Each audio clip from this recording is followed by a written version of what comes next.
Hello and welcome everybody to another edition of Africa is a Country Talk, which is the weekly talk and interview show every Tuesday brought to you by Africa is a Country, streaming live at 6 p.m. if you're in Johannesburg, 7 p.m. if you're in Nairobi, or 12 p.m. if you're in New York. My name is William Shoki and I'm coming to you live from Johannesburg. And unfortunately, today it's just going to be me. If you're a fan of my co-host, Sean Jacobs, now is the time for you to tune out because Sean is not going to be joining us. I'm very sad. I feel very lonely. And Sean can't make it because he's currently in transit on his way to Cape Town, actually. A lot of people don't know this, but Sean is actually a representative of the US government, and he's headed to Cape Town to test the efficacy of the vaccines against the Delta variant. I'm kidding. That's a joke, a bad one. Sean's actually from Cape Town, born and bred, which is something people don't know anyway. So he's coming back to the motherland, and I'm very keen to have him in the same time zone. So from next week, we'll be doing the show from the same time zone. Hopefully, we'll get to do it together, but we'll see if that can come into the works. Fingers crossed. But for now, it's just going to be me and our wonderful producer, Antoinette Engel, who is helping us produce the show from Cape Town, where Sean will be soon. So if you missed last week's episode, as always, a reminder to go check that out. We had Grief Chewa speak to us about the legacy of Zambia's founding president, Kenneth Kaunda, and we also had Herman Wasserman speak to us about media disinformation and the rise of fake news on the continent. And today's show is a very exciting one. We're going to be talking to some of Africa is a Country's fellows. For those of you who don't know, Africa is a Country began a fellowship last year with 10 fellows who've been producing their own original work. A lot of that has been published over the last year. And today we're very excited to have two of those fellows on the show, Youlendree Appasamy as well as Liam Brickhill. But before we get to them, there's a lot happening in the news at the moment. There's things going on in Ethiopia with Tigrayan rebels capturing the regional capital. The king of Eswatini has fled. There's a Euro round of 16 game going on right now between England and Germany. And according to Africa is a Country's algorithm, which is based on how many African diaspora players each team has, you should be rooting for England. So there's lots going on, but very big news coming out of South Africa today is that the Constitutional Court, which is the apex court of the country, has found former President Jacob Zuma guilty of contempt of court. And they've sentenced him to a 15-month unsuspended sentence. And he has until the weekend to present himself to the South African Police Service, which is like, massive news in South Africa. And we just thought it would be good to get someone to help us unpack exactly what this all means. And we're very thrilled to have on the show Dan Mafora, who is a contributor to Africa is a Country. He also works as a researcher for the Council of the Advancement of the South African Constitution. He runs his own Substack blog. He is a co-host of the podcast Just Us Under the Tree. So Dan is a very prolific man. So we're very excited to have him on the show. And for all of you who don't know, Dan wrote an article for us a few months ago and it was called The Strong Man's Vision of Democracy. And so Dan, maybe a question to start. Is the strong man still strong or is he now a little bit weak? What do you think this means for Zuma? That's a very good question. We'll see after this weekend whether or not he's still strong. But if anything, today's judgment was a huge blow because I don't think a lot of us, I don't know what we were expecting, but we didn't expect the court to be as strong or to come out as strong as it did. So certainly not today, not as strong today. So just give a bit of brief background for our viewers. What led up to this finding of contempt was his refusal to testify at the Zondo Commission into state capture. He was supposed to testify. He didn't want to do that. And why was he so resistant to appearing at this commission? Yeah. So there's two things here. One is that this is about his defiance of a court order, right? So in the first instance, I think in December last year, the commission went to court because he had refused to comply with summons that it had issued. So they went to court to get an order compelling him to come to testify. And then they got that order in January of this year. And he then or the order itself set a time frame for him to comply with it. A fresh round of summons was issued, and then he failed to comply with that. So the commission now went back and said, "Look, this guy's in contempt, and we're not seeking an order that would, compel him to come testify. We want a sentence of imprisonment."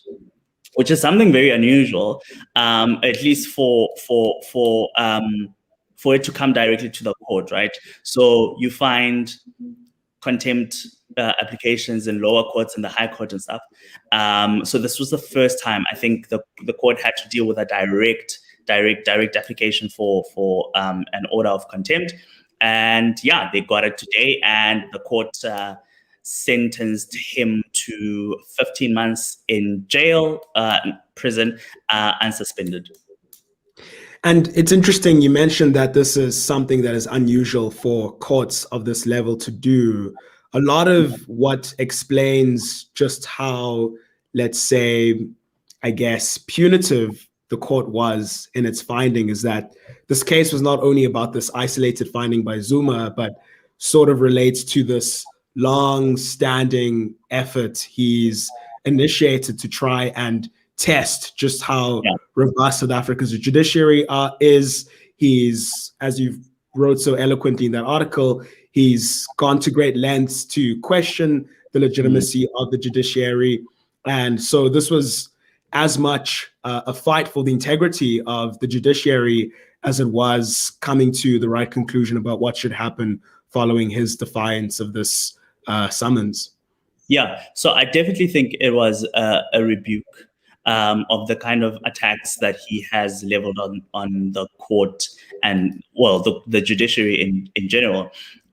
Because when you read the judgment, the court says, look, he didn't even bother to come and defend himself, right? He didn't even bother to come and explain why he didn't comply with the order. But what he did do was make public statements, issue, write letters and attack people, impugn people's reputations and conduct as unlawful, unconstitutional, as vindictive and stuff. And the court said, all of this is damaging to the courts because you erode public trust in our ability to do what the Constitution requires, which is to, administer justice. And for that reason, and for the reason that you have continuously failed to account for the things that you have done, we find you guilty of contempt. And the only way that and the court says quite blatantly that they're making an example out of him, and in that way vindicate their position in a way that I think is a great show of strength, at least by the highest court in the land. Yeah.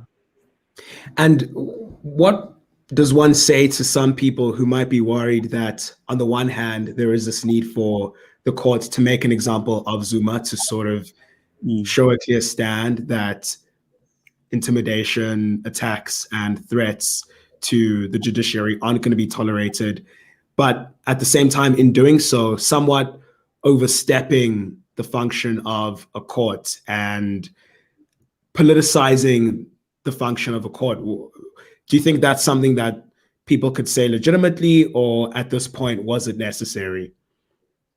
I mean, I don't think it's something that people can say legitimately.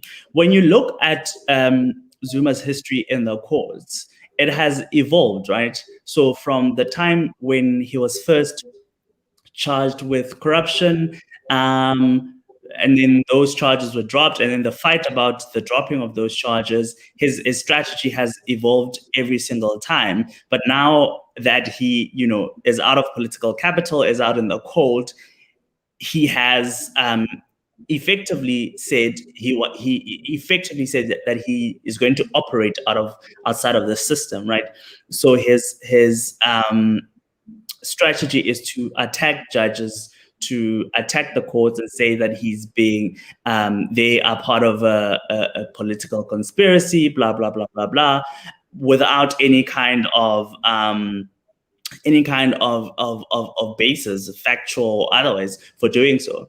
And so the court even says that, look, we have tried so hard to get Mr. Zuma to come to court to explain to us why he has done what he has done. And they even went to the extent of inviting him to say, if we find you guilty of contempt, what would the appropriate sanction be, right? He didn't even bother to do that. So they say, we can't be accused of not being fair when we have deliberately gone out of our way to say, please come and talk to us, and let us know how to deal with it. I think that, of course, there's politics around this, and that's going to play itself out, and it's going to influence how this decision is seen or received. But ultimately, it is a question of law, and it is a question that he chose not to answer. It's a process that he chose not to participate in. So at the end of the day, that is a risk that he took. And of course, there's lots of other things that we can talk about the judgment itself. But what is clear is that it can't be impugned on the basis that, it's some sort of orchestrated political campaign against him. And in terms of his claim that this is an orchestrated political campaign, Zuma exemplifies a political tendency in South Africa that is growing increasingly frustrated with the judiciary. They're associated with factions of the ruling party, the African National Congress, which is deeply embedded in networks of patronage, corruption, and so on. And so, although this is the boldest anyone has been in terms of testing the courts, this doesn't feel like it's going to be the end of politicians testing the courts. So what are the political implications of this? I mean, I'm seeing that there's protests in defense of Zuma being planned for tomorrow at the Constitutional Court. A lot of people are now looking at him as some kind of martyr for a good cause. Yeah. Do you think do you think a lot of these players are going to be intent on acting on their sense of grievance and injury and defiance, or is it something that will go away? Look, I think the biggest test is going to be for the ANC government, right? The court singles out the Minister of Police, the National Commissioner, and the station commander at Ngandla to say, if Mr. Zuma does not present himself to the police station after 5 days, you have to arrest him and get him to a correctional center. And so whether there's the political will to do that will be the biggest test. And it will also mean, or it will also expose whether or not the executive is actually committed to,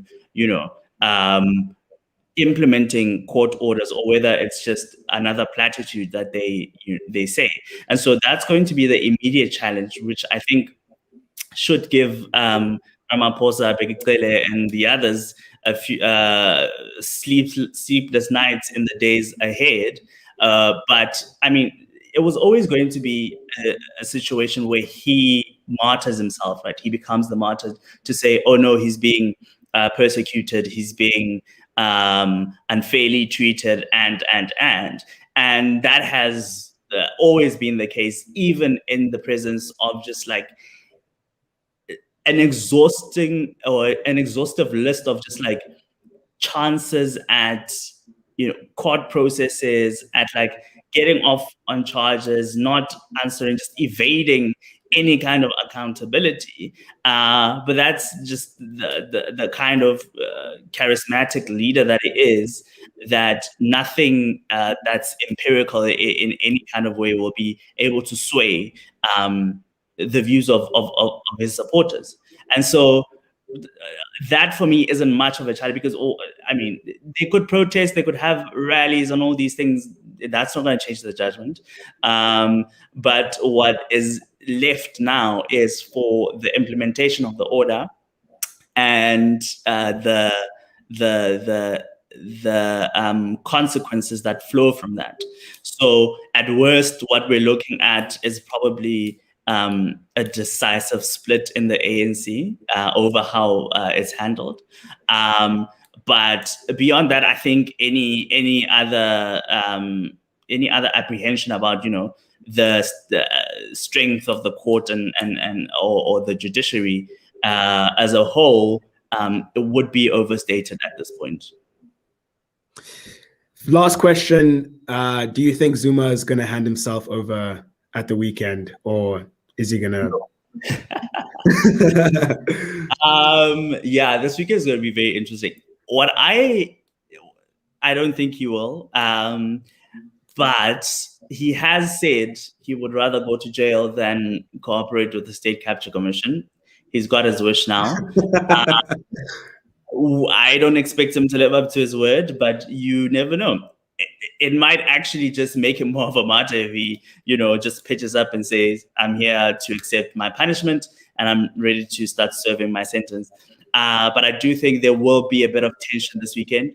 Of course, you've heard about the MK veterans setting up perimeters around his property and stuff like that. And so if an order is given that there is an existing order for his arrest after the 5 days. But I think there might be a bit of a kerfuffle, let's say, between those people and the police. Yeah. Well, Dan, we look forward to your live tweeting of what goes down over the weekend. We know you'll have some spicy takes and funny observations. So thank you so much for coming on, Dan, and looking forward to whatever pieces you write in the future on this. And a reminder to everyone to like and subscribe to Africa as a Country. Follow us on Facebook, on Twitter, and on Instagram. Please, please, please also subscribe to our Patreon, where you can access the entire archive of Africa as a Country talk and use it as a way to support our work in general. So to get on with our program for today, as we mentioned at the beginning, we're going to be talking to Africa as a Country's inaugural fellows, well, at least some of them. And to remind you of what that is about, the fellowship program began last year, and the purpose of it was to support the production of original work and new content and knowledge on African-related topics that are under-recognized and undercovered in the traditional media, new media, and other public forums. It particularly seeks to amplify voices and perspectives from the left that addresses major political, social, and economic issues affecting Africans in ways that are original, accessible, and engaging to a variety of audiences. And we thought it would be an especially opportune time to bring on some fellows to the program, considering the fact that a few weeks ago we had Anakwa Dwamina and Bhakti Sringapore, and we were talking about how do we recreate this lively intellectual network and culture on the continent that is able to promote new research, new theory, and new writing. And hopefully the fellowship is one step towards doing that. So I'm very happy to bring on to the show a fellow, Youlendree Appasamy, who is a freelance writer and editor from South Africa. She's based in Johannesburg and studied at the university appropriately known as Rhodes, as well as Wits University, where she obtained her MA in political studies. And when she's not writing or editing words, she's thinking about how to do it better, which is, my struggle all the time as well. So Youlendree, thank you very much for coming onto the program. So far for the fellowship, you've produced one essay, and it's a really breathtaking essay on the intersection of indentured labor in South Africa, the class identities of South Africa's Indian community, and the reproduction of patriarchal violence amidst all of that. And it began as, I think, your MA thesis. So maybe a good place to start is why this topic? Why were you drawn to it? I mean, well, I kind of just followed the silences in my family, really. It started at home, and I would find that when it came to family history, or how are we here, or why are we here, there would be certain silences and a kind of a need for me to just accept that this is how things are now. And I didn't want to accept that. I knew there was something else. There was another story. And when I was doing my master's at Wits is where I actually really kind of found a lot of work and research about indenture as it was practiced in South Africa. But, you know, it was a colonial labor system. So it was practiced across British colonies all over the world. And the more reading really that I did on indenture, the more things started to make sense, and more those silences were filled up with a lot of narratives and stories and events that I find really valuable. And yeah, I'm really glad that it's also resonating with other people. I think it's really striking that you've framed your foray into this as coming by following the silences. And, you know, I think for a lot of people, the history of how Indians ended up in South Africa is silenced insofar as it's not really known, it's not really ingrained in public consciousness, and most people don't really know how it happens. A kind of almost mythical understanding that Indian South Africans just appeared and weren't brought here by force and compulsion. So could you maybe just briefly give us a breakdown of that history of indenture and basically being brought on here as a pliant, or expected to be a pliant and exploited labor force?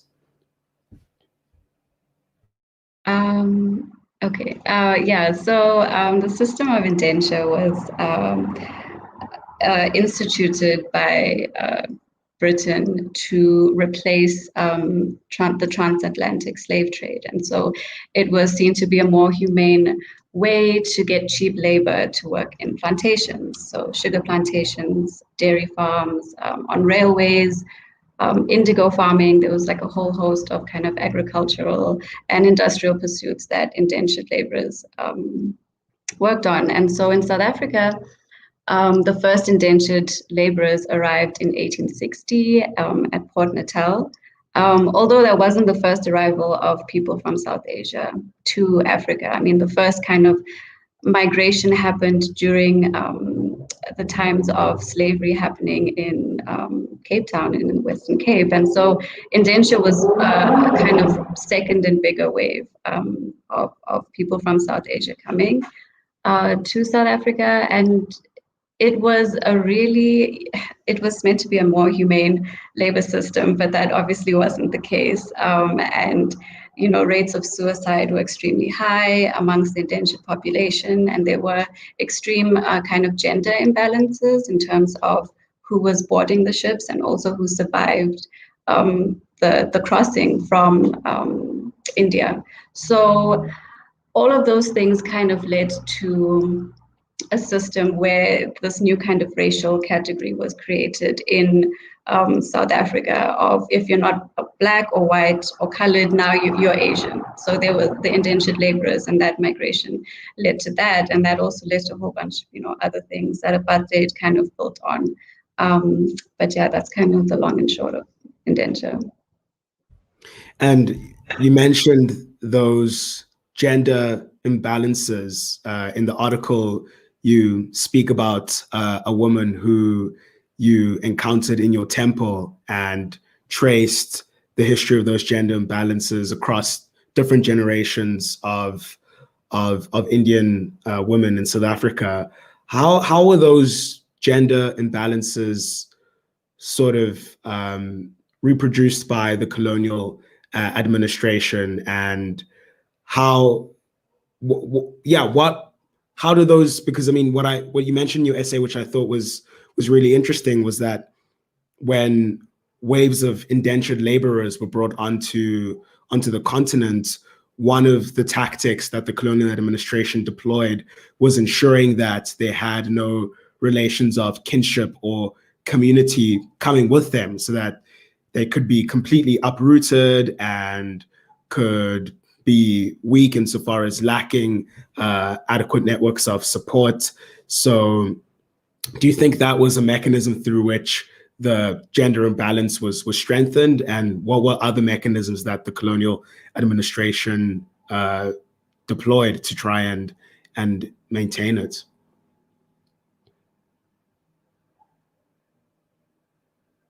I think I'm mute. Okay. Yeah, that gender imbalance was pretty kind of foundational in a lot of things, one of them being kind of family violence and gender-based violence within South African Indian communities. But the colonial administration at that point really wanted to make sure there was no sense of rootedness for the laborers. And so having a family, being able to reproduce, was part of that. And so there definitely is a kind of reproductive justice element to the kinds of cruelties that the indentured laborers had to kind of endure. And another thing with that gender imbalance is that there was a lot of kind of transactional relationships, a lot of polyamorous, poly setups, a lot of sex work happening as well. And so there was definitely kind of constructions of indentured womanhood that were premised on being fallen women, on being, sexually promiscuous, on being deserving of any violence that was needed to make sure she wasn't transgressing her husband or a plantation master or colonial official. And there's so many archival kind of recordings and whatnot that show how women fought for the right to divorce their partners, for example, because a lot of them got married on the ships. And so when they got here, they were already paired up. And so when abuse started happening in those partnerships, there was no way for them to kind of legally get out of that or seek any protection. So that gender imbalance was pretty foundational in kind of the constructions of womanhood as well as family. And at some point, I think during the RAG Commission, it was kind of a weird collusion between, not weird, but it was a collusion between indentured Indian men and colonial officials to kind of retranscribe these Victorian family values into indentured women, to make sure that they knew that they were not the head of the household, they did not have agency, and they needed to rely on men. And that was kind of legislated through marriage and divorce and kinship kind of regulations at that point. And these resistances that you mentioned, how did women resist? They fought for the right for divorce. Some women tried to leave their husbands. What was available to women as far as a way to counter this in the face of so many constraints?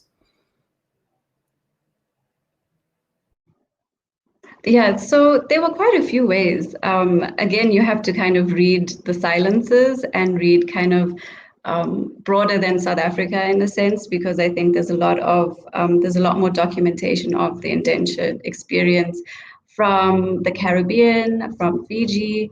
And so I kind of use that to triangulate what indentured women in South Africa may have possibly been doing. And so part of that was just like being a nuisance. So they would get arrested for public indecency, or kind of, they would do kind of petty things to get locked up so that they would not be at home or in the compound with abusive partners or husbands. They would also they would rather spend time in a jail than that.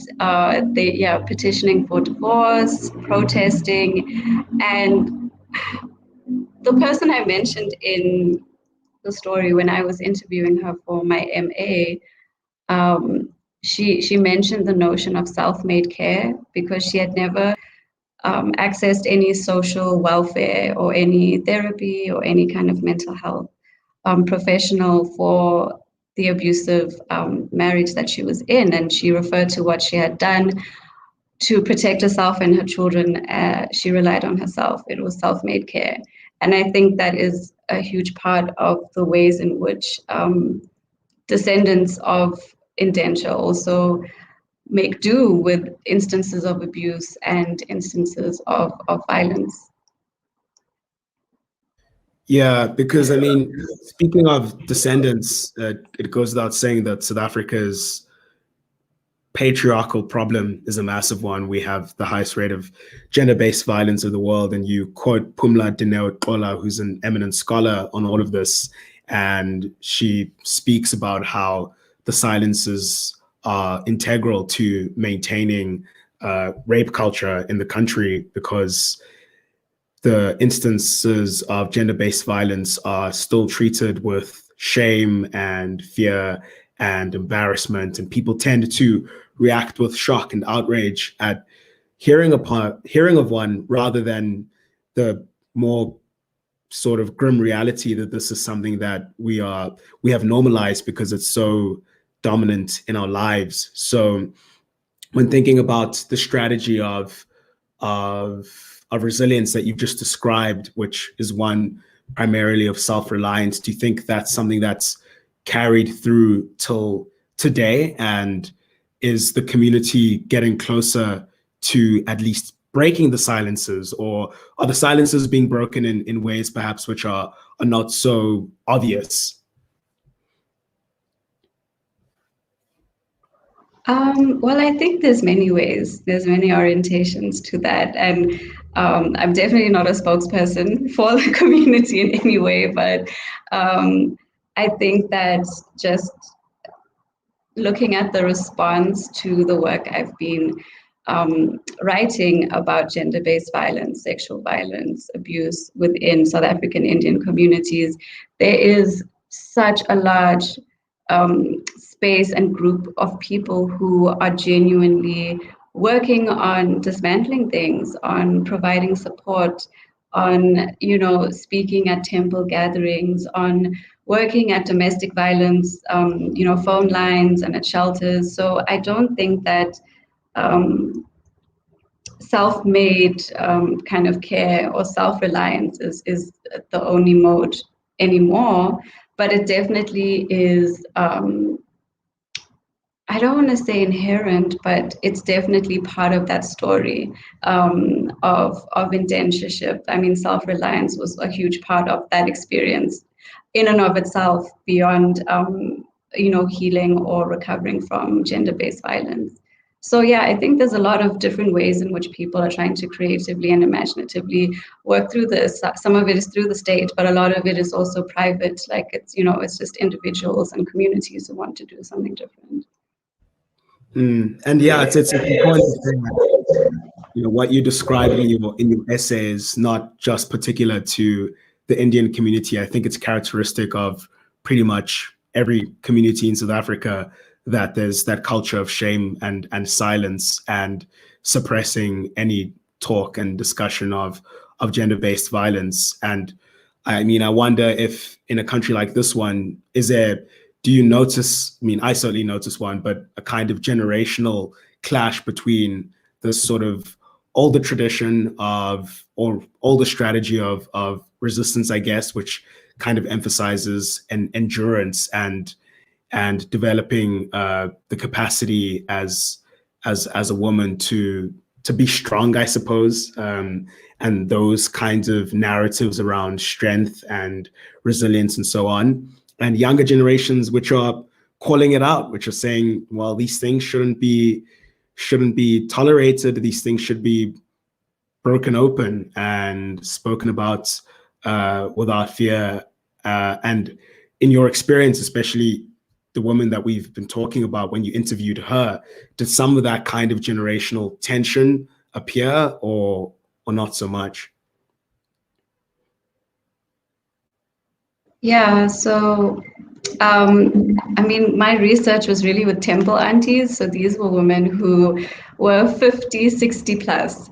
And there was definitely a generational kind of divide when it came to talking about such things. Like if I speak to my cousins, I would get a different viewpoint than, the women I was speaking to when I was doing my research. And I do think, yeah, there definitely is a kind of shift and a generational difference in approaches to understanding abuse, understanding that abuse isn't just someone hitting you, it can be a variety of different things. But I think generally there still is, at least in South African Indian communities, a tendency to reflect on the fact that our ancestors, our indentured ancestors, endured so much. And so we need to endure that too. They worked so hard for our lives to be better. And obviously that doesn't characterize everybody, but I think even with a younger generation, that's the kind of socialization you have to start unlearning and realizing for yourself what is right and what is wrong. And yeah, I mean, it's fascinating. I think the work that you're doing, and I'm really looking forward to seeing what comes from it. I mean, you've shared some zines with us, which are more reflections on the history of the South African Indian community. One of them is about this famous cookbook called Indian Delights, which I think was written by a woman by the name of Zuleika Mayat, and a few others who you'll tell us about in a moment. But for example, Indian Delights, as far as appearance is concerned, it looks like an ordinary cookbook, but the sort of richness of the cookbook, what it represents, as far as the story of Indian womanhood in the country, is far more substantive and deeper. Could you talk about that a little bit? Yeah, so this essay on Indian Delights was actually published in Kajal magazine, which is a kind of global South Asian diaspora focused magazine. And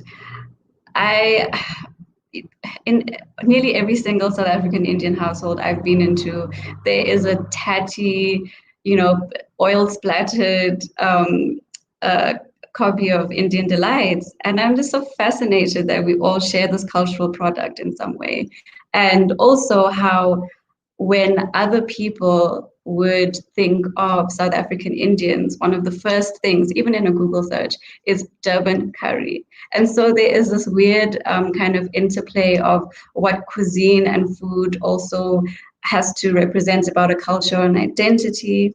And the more I read it, and the actual book, as well as kind of readings and research done on the book, the more I realized it was actually a product of hybridity. It really showcased how different cuisines and ingredients and different locations influenced that specific taste of a Durban curry or chops chutney. It wasn't, it's not something that you would necessarily find in India, for example. It's not just something transplanted. There's a level of creolization in the cuisine.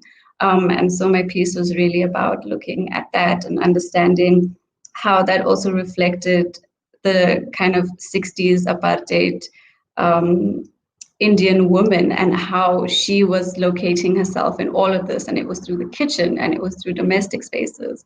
And also, I mean, the work of the Women's Cultural Group, who Zuleika Mayat is one of the founding members of, and she edited Indian Delights. Their work has also just been amazing. And it's one of those things where you might overlook the fact that they were activists because they are putting on fashion shows and selling samosas at a town hall. But actually, a lot of their money that was made went into bursaries for Black and Brown children in KZN and they were non-racial at a time where it was very dicey to be non-racial openly. And so, yeah, I just found their work really fascinating and useful to think through now, like in a post-apartheid setting. Why do you think it's useful to think of their work in a post-apartheid setting? I mean, looking at your other zines, talks about, you know, the Indian diaspora. There's a little card that says Happy Indian Arrival Day. And what I find very illuminating about your work is this reminder, as you were saying just now, that Indian identity in South Africa is a Creole identity. I think people sort of think of Indian identity as constituting a national group in a way, as being a diaspora community. There are Indians who will someday return to the nation of India, whereas for Indians, their identity is constructed here. It's constructed at the intersection of what was brought along as well as what was imposed, insofar as you were saying earlier that they were newly racialized as Asian when they came here. At some stage, they were Asiatic, then they became Indian. So, I mean, especially in a country like in South Africa right now, I think there's a lot of hyper-racialized polarization, the rise of anti-Indian racism peddled by some populist parties in South Africa, like the Economic Freedom Fighters. That's sort of kind of, I guess, tolerated, and Indians are looked at as a almost a pseudo settler community, or at least they're looked at as foreign. So yeah, how do you think this work kind of why is it important in a post-apartheid identity South Africa? Well, firstly, my next essay addresses a lot of these questions. So there you'll find the in-depth answer. But the short answer is just that it's a mess. Like, it really is. Like, a lot of the rhetoric I see that the British documented in the archives from the British is exactly the same rhetoric that has been translated and transmuted into different languages and said by different people. But that same kind of discourse of alienness or foreignness is entirely there. And it really elides so many differences, especially when it comes to class within the South African Indian community, and as well as understanding that there were different waves of migration, which led to different economic situations, which led to different actual locations of people. So, for example, a lot of the population in KZN do come from indentured backgrounds because of, I think, the Glenn Gray Act, which made it so that descendants of indentured couldn't really leave the borders of KZN, and traveling to anywhere else was really difficult. And so I think through the work I'm doing, I really want to highlight the heterogeneity within the community, to be like, there's actually so much happening here. And I think a lot of when I first started looking into indenture and speaking to friends or colleagues about it, a lot of the feedback I would get is that the South African Indian community is really insular, it's really secretive. And I think they are right to a certain extent. There is definitely a lot of kind of keeping to ourselves, or not necessarily being as, clear or communicative about what Hinduism is, or why we off on a certain day, or why are we fasting, for example. But that's where the work of, people like me, writers and artists, need to come in to be like, this is what is actually happening. Because in the vacuum of that insularity, that's where you get a lot of anti-Indian racism and kind of racial and colonial stereotyping about what this population group is, because it just sees it as a fixed identity, as a greedy shopkeeper, as a Gupta. And it's really hurtful, when you think that, for example, my family has been here for 4 to 5 generations, and we don't know India as a homeland. In fact, when my grandparents went to India in the 60s, they hated it. And people in India said, oh, you're African, you have such dark skin, like, oh, like, and there was actually conflict and tension there. So there is nowhere else for us to go, you know. It's not like there's a mythical place in which we reside. We reside here. Youlendree, thank you so much for all of that, and we really look forward to your next essay. I think it's gonna, I think it sounds fantastic, and I think this is important work, and we look forward to seeing what else you produce in terms of demystifying the perceived homogeneity of South Africa's Indian community, and really appreciate you coming on today.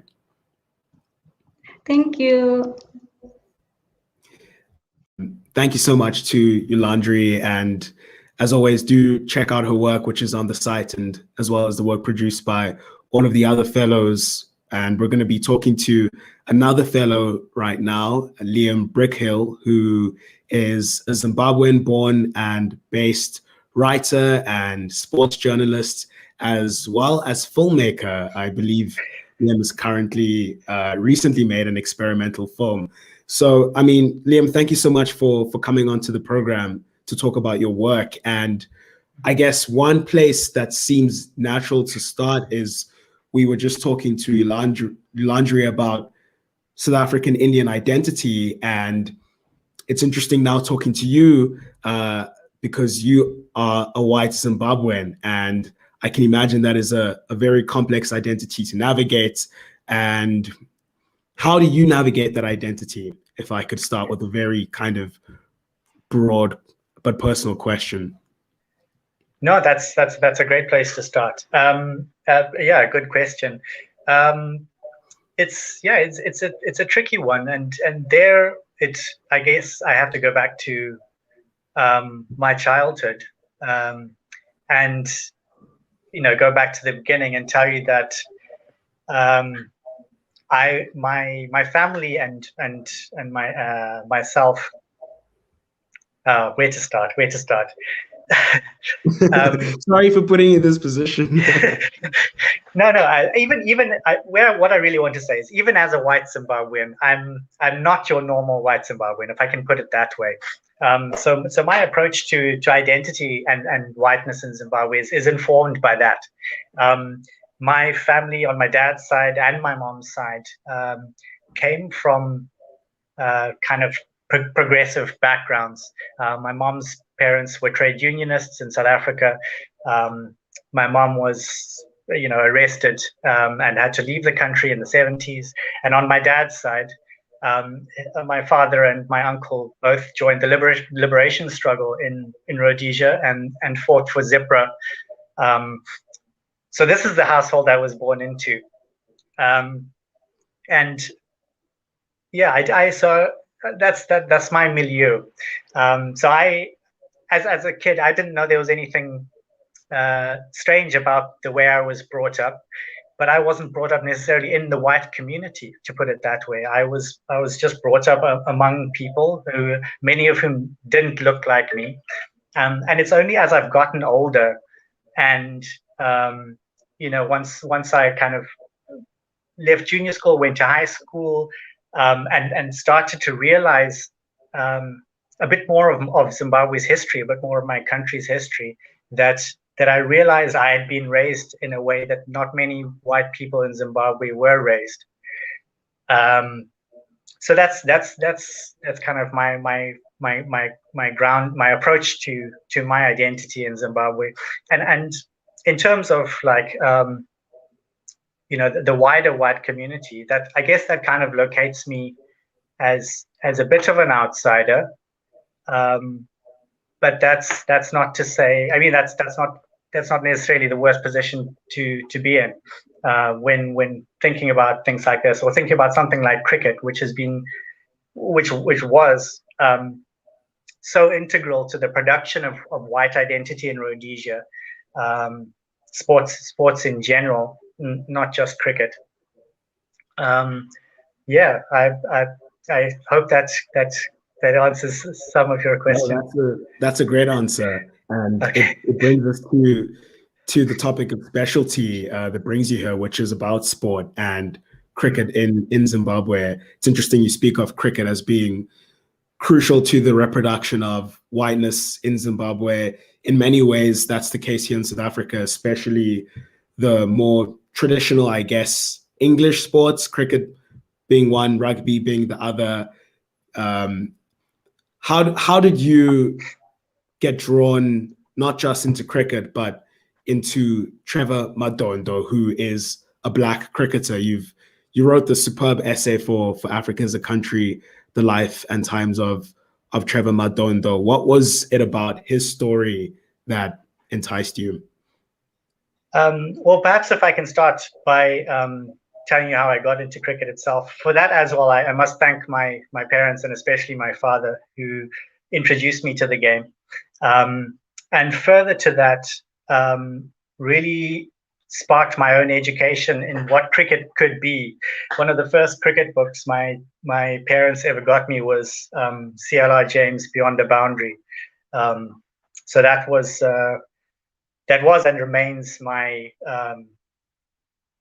one of my aspirations. I mean, I don't want to compare myself to C.L.R. James in any way, but it's certainly something to aspire to. The way he wrote about cricket, the way C.L.R. James understood cricket as part of history and society, and also as a mode of apprehending these things and apprehending the lives of people within the sport, within this system. And then to go to Trevor's story, Trevor Madondo is someone who most people, all people who are Zimbabwean and have been following cricket for any amount of time, will have known of Trevor and will have known of his story. I certainly knew of the Trevor Madondo story growing up. But I always felt that that his story had not fully been told. That Trevor Madondo was known as this somewhat wild character, a talented cricketer who never made the most of his talent and unfortunately died young. But there's really so much more to it than that. There's a complex human being there with his own story, who lived through some amazing times in his country's history, some rapid changes, and was a forerunner of many things. So this grounding in the work of C.L.R. James and understanding cricket as not just a sport, as an art, but also as a dramatic spectacle, as part of the institutions of society, as part of the fabric of society.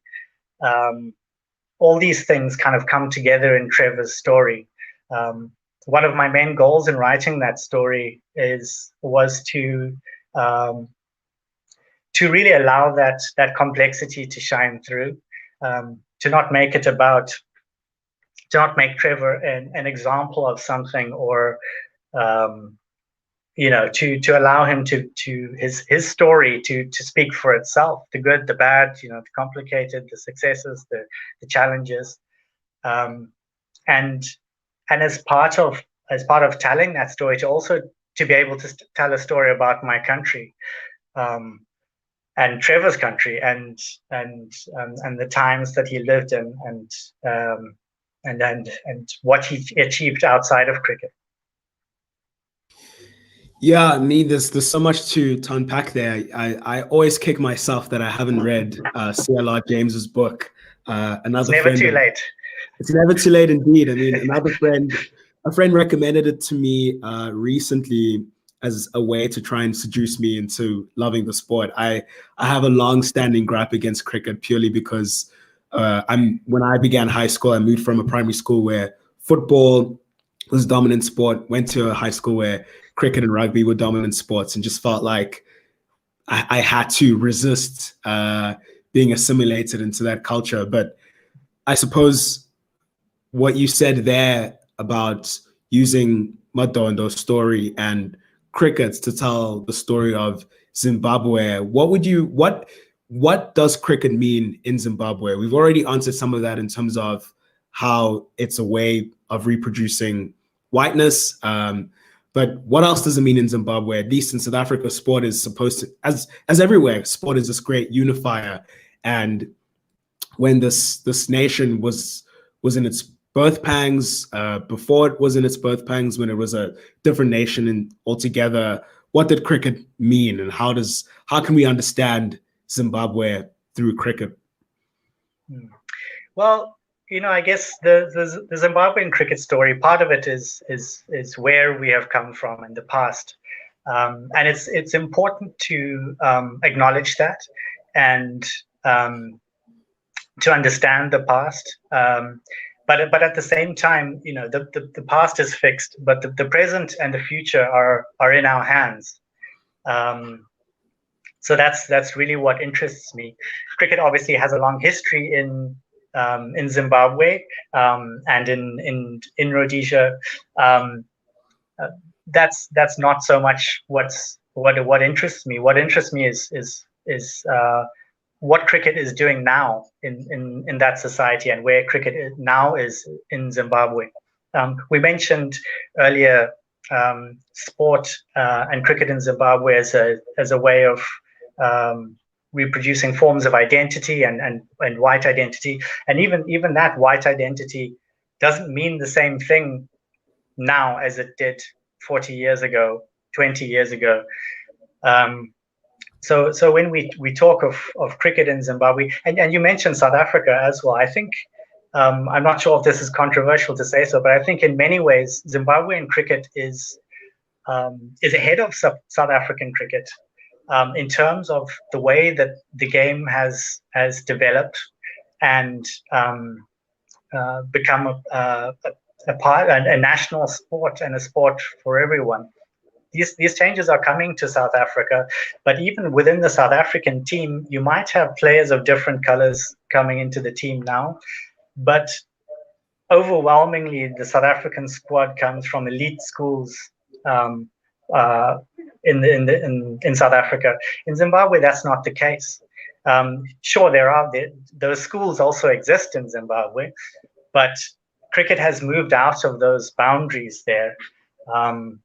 The strongest cricketing schools in Zimbabwe are not necessarily the richest schools, and cricket's audience and cricket's people in Zimbabwe are not what they once were.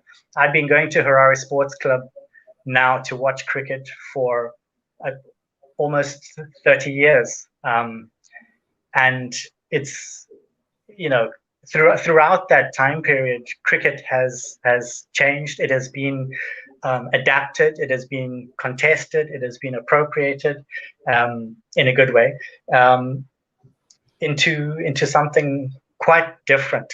So when we talk of what cricket means in Zimbabwe, I really try not to get too caught up in cricket's colonial past. Although, yeah, again, I say we have to acknowledge that is part of it, but not to get stuck in it, because it's so much more dynamic than that. And cricket has come to mean so much more to so many other people. Even the space of cricket itself, the cricket grounds. I mentioned that I'd been going to Harare Sports Club for almost 30 years. And you look at a cricket ground, even that cricket ground in particular, is colonial architecture. It was part of the Salisbury as it was. It was part of the colonial infrastructure, but that very infrastructure became the site at which colonialism was dismantled. This infrastructure and these sites of control and oppression are the very sites where these things can be challenged, and that's why cricket is so interesting to me, because it's obviously this has this reputation of being a staid, kind of boring English sport that was spread through colonialism, and obviously that's true, but it's burst out of those boundaries, and in the very act of being used for those things provided the space for challenging colonialism, for challenging the oppression. And even within cricket, people talk of this thing, the spirit of cricket, these ethics, the ideas of fairness, fair play, meritocracy, and things like that. And when the sport in its past has failed to live up to these ideals, and this is something CLR James knew very well, that becomes the very way to attack these structures, to interrogate them and to turn them into something quite different to what they once were. And that's certainly the case in Zimbabwe. Zimbabwean cricket is, in many ways, unrecognizable from the thing it was at independence. That's fascinating, and I think it speaks to the underlying sort of universalist character of sport, insofar as it is anything that anyone can claim ownership over.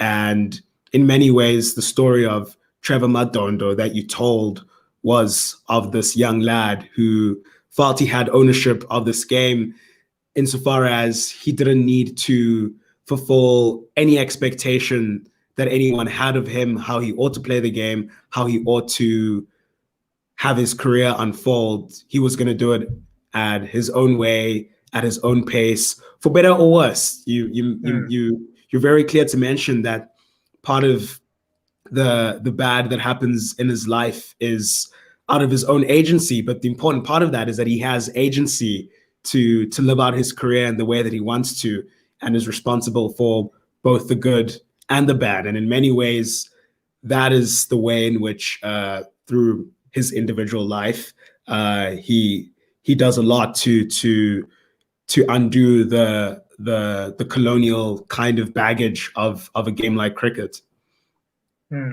Yeah, and there's so much going on in Trevor's story. That's the other thing that attracted it to me. It's there's questions of race, questions of masculinity and representations of masculinity. Even the role of alcohol and alcohol abuse in Zimbabwean society across the board.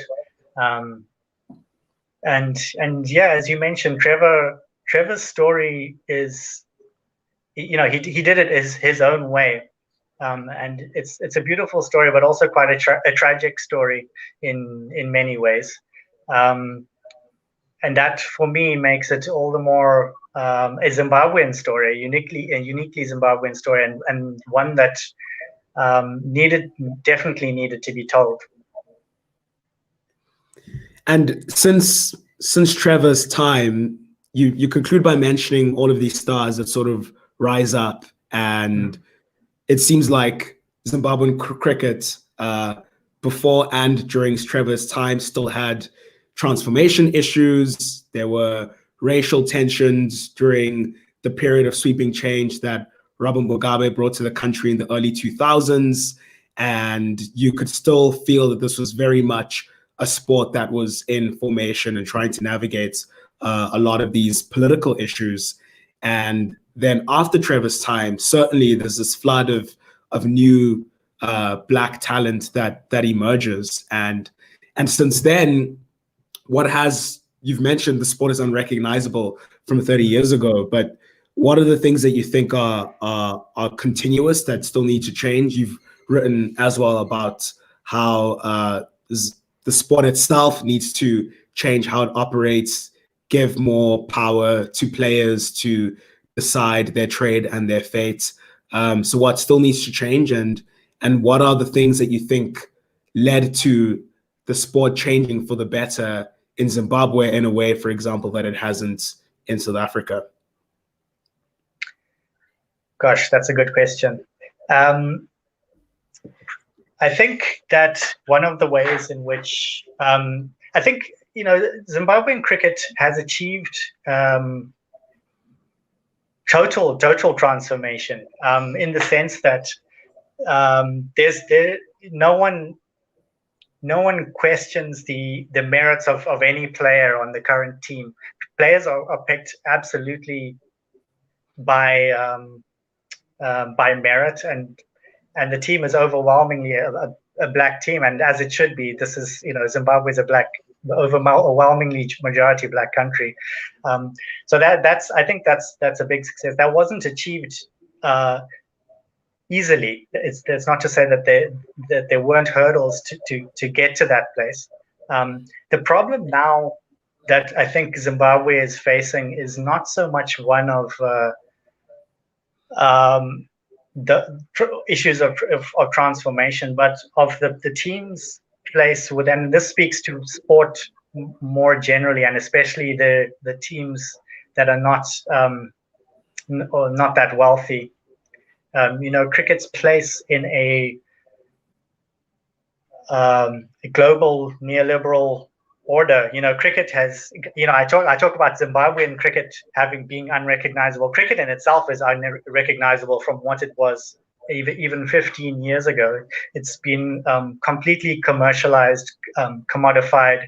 There are new forms of the game coming out, which have their own merits as sporting endeavors, but they also are tailored to kind of market forces, television audiences, advertisers. The locus of power in world cricket has moved definitively away from England and to India, which has the biggest audience, the most money in the game. So I look at Zimbabwean cricket today, and while yes, there are successes, and then there are challenges that remain on the home front as well. As in many sports and in many other cricketing nations, institutional and administrative challenges. But the big one is the inequality of the global cricket system now, and what it means for smaller teams like Zimbabwe. Because Zimbabwe is in a very interesting place in world cricket. Technically a full member, one of the top 12 cricketing nations. They have a place at the table, at the ICC table, if you can put it that way.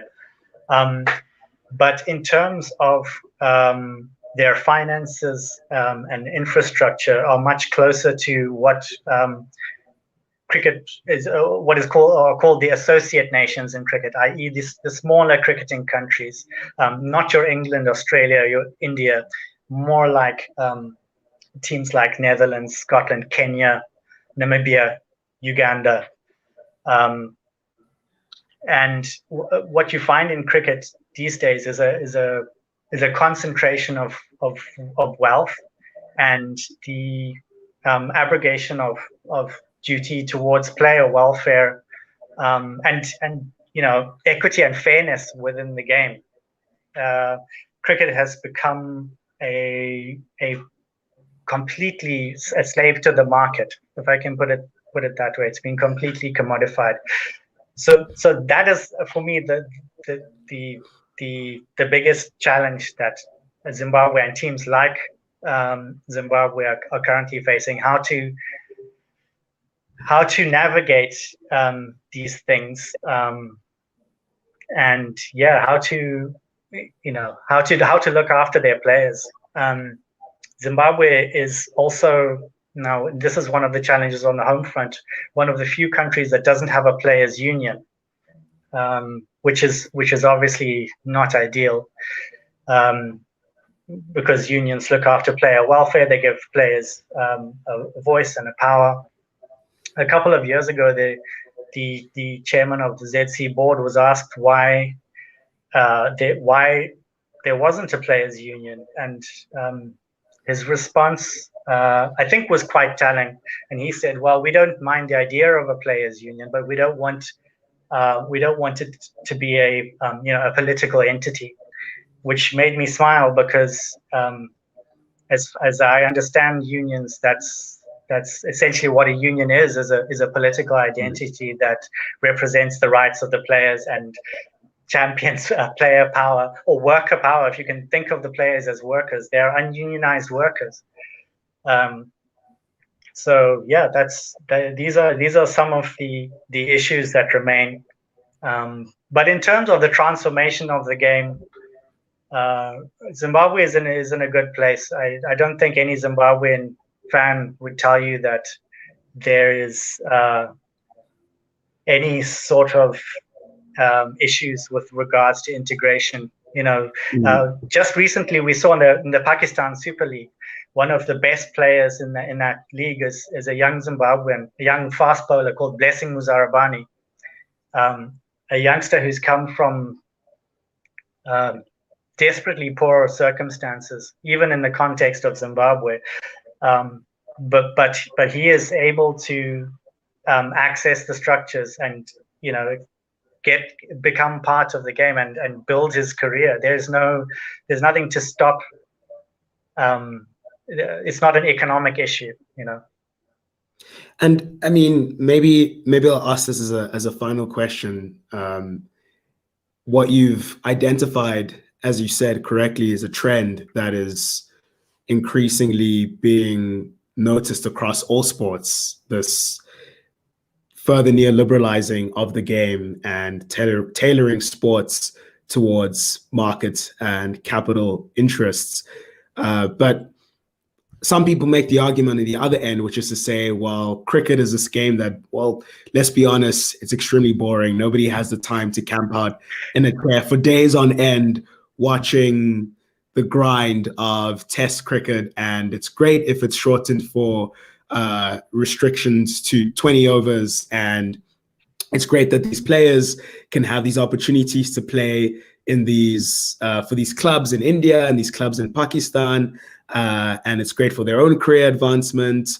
And it's great to popularize cricket as a sport so that it breaks beyond the 12 nations of the ICC and so on and so on. So I'm curious as to what you would say in the spirit of CLR James, perhaps making the case for a format which is much more, I guess, philosophically minded, to put it that way, that is away from the current trends that you are pointing out. And can that format of the game be salvaged, or is it too far gone now, or is there still a chance? And if so, what needs to be done in order to make cricket great again? Poor phrase, but you get the point. Well, I mean, just for starters, you say it grinds on for a week and it's desperately boring, but you just described my ideal week. I love a good long grinding cricket match. It's like a 600-page Russian novel. It's deep and it's dense and it's going to leave you possibly with more questions than answers at the end. And maybe no one will even win, and that's fine. No, but to answer your question, honestly, for me, the problem is not cricket's format. It's not whether we have Test cricket, which lasts 5 days, or one-day cricket, or T20 cricket, which only lasts 3 hours. They're all there's nothing wrong in and of themselves. The problem with me is where the bottom line is. The bottom line, if the bottom line is profit and money, which it currently is, and even as they say that, I don't want to make it sound like, there are good people at the ICC doing really good work, as there are in many organizations, but the problems are at the very top, and the decision makers and the kind of the broad policies that push these things along. So the problem is not T20 cricket. T20 cricket is fun. I love T20 cricket as well, and it is, it does make cricket more accessible. A lot of cricket's resurgence in Africa, in places like Ghana and Nigeria, in Uganda.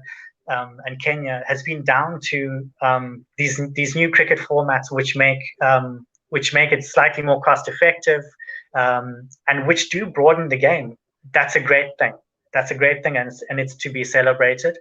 But money can't be the bottom line. Profit can't be the bottom line. And I mentioned a couple of African cricket teams there.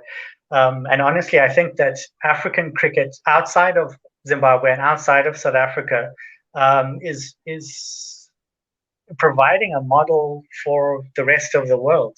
Recently, there was a T20 tournament in Rwanda, the Kwibuka T20 tournament with women's teams from all over Africa.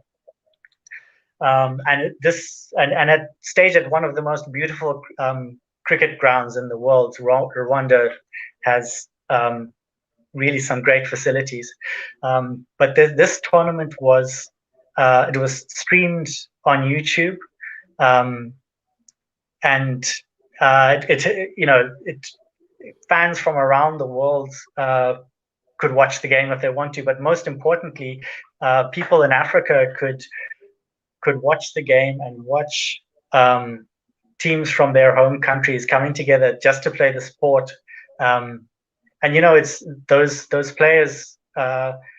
They get paid to play there, and obviously they need to. But that tournament didn't happen because someone was going to make a lot of money out of it. That tournament happened because those countries wanted to get together and get their teams playing together, and build solidarity and unity in their cricket structures. And it was a great achievement. And I think those sorts of things really provide a model for where African cricket can go, and where countries like Zimbabwe and most especially South Africa can play a leading role in these sorts of things. Why don't we have an African Cup of Nations for cricket? Why don't we have an African T20 Cup even? We need these sorts of things going forward. Liam, thank you so much. I hope South Africa's cricket community rises up to your challenge. It doesn't look like things at Cricket South Africa are going too well. It seems like it's changing, but I don't pay close attention, so we'll see. Yeah. But I think go ahead. If I may, one of the people who's just coming to CSA, Lawson Naidu, he's a really good guy. I know some of his family from back in Zimbabwe, actually. Good struggle family, and Lawson himself is a lovely human being. If anyone can push CSA in that direction, I think he can. Yeah, I'm going to put my trust in Lawson. I know Stephen Budlander is another person who's come on, and he's a reputable South African advocate who I think is a reliable and trustworthy person. So let's hope the tide is turning and your dream can come true. In the meantime, I'll read C.L.R. James's book and I'll see what all the fuss is about. But Liam, thank you so much for coming onto the show, and to Youlendree Appasamy, who is our other fellow. Both Youlendree and Liam are our fellows. There are 8 other fellows. Please go onto the website and check out their work. Do expect more work from them. We've gotten a teaser about what some of that work might be, and we're all very excited to see it published and to engage with it. So we hopefully will have the opportunity to profile other fellows, but until then, keep your eyes peeled to see what they get up to. So thanks once again to Youlendree and Liam, and thanks as always to my wonderful producer, Antoinette Engel. A reminder to like and subscribe to our YouTube channel, follow us on Facebook, Instagram, and Twitter, and I'll see you next week.